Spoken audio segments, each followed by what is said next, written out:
Hi, everybody. Thank you so much for joining me. My name is Amy Siracusano, and I'm a board member for the Reading League.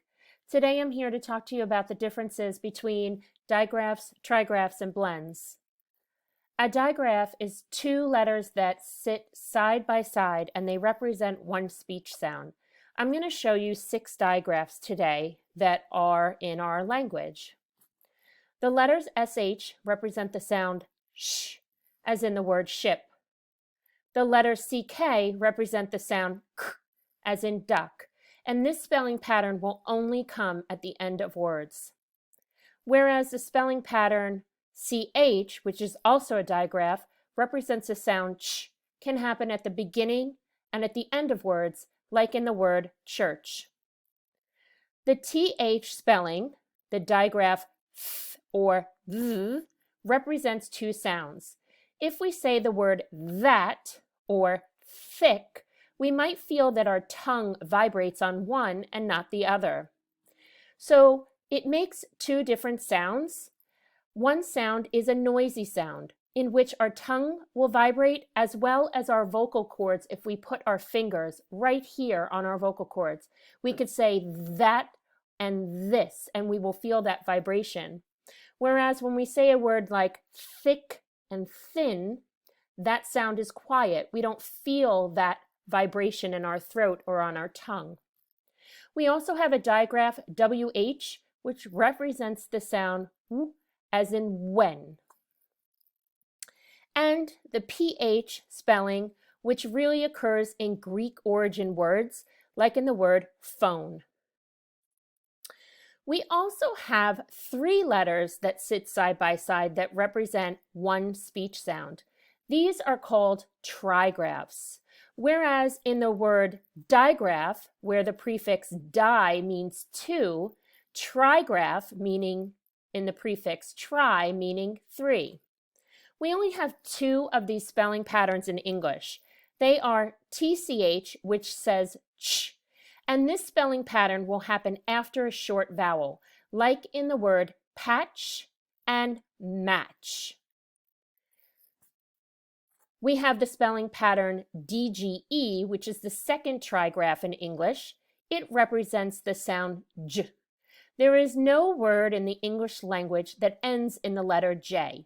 So when we have that sound at the end of our word after a short vowel, we will use the spelling pattern DGE to represent it, like in the word fudge and judge.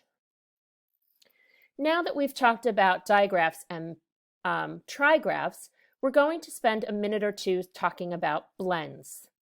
Blends are 2 or 3 letters that are also side by side, but this time, instead of making one sound, the consonants in these patterns maintain their sounds, meaning they keep their sounds. And if you notice in the word blend, there are actually 2 blends in the word blend, bull and nd. So these sounds can be, again, 2 or 3 letters and representing 2 or 3 sounds. We can have them at the beginning of words, like in the word black or green or stripe.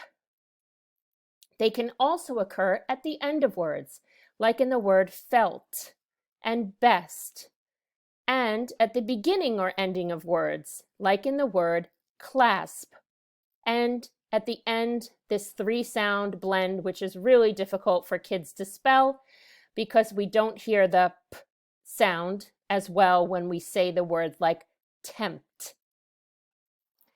So we've talked about digraphs and blends, and remember, digraphs are 2 letters that make one sound, and in the word digraph, it actually has a digraph. PH says f in that word.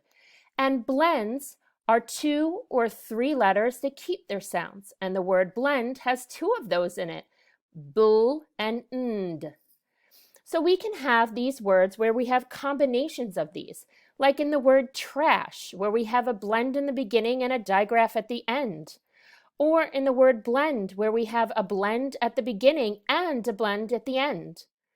Or the word bunch, where we have what's called a digraph blend, where we have the digraph CH, which says ch, and the consonant letter N, which becomes the digraph blend. The same example is represented in this word, lunch, which is also a digraph blend. So I hope you better understand how our language works when it comes to digraphs, trigraphs, and blends. These are really tricky for students to learn, but if we teach them in a systematic and explicit way, they can learn them well and spell them well. So thank you for joining me. Good luck, readers.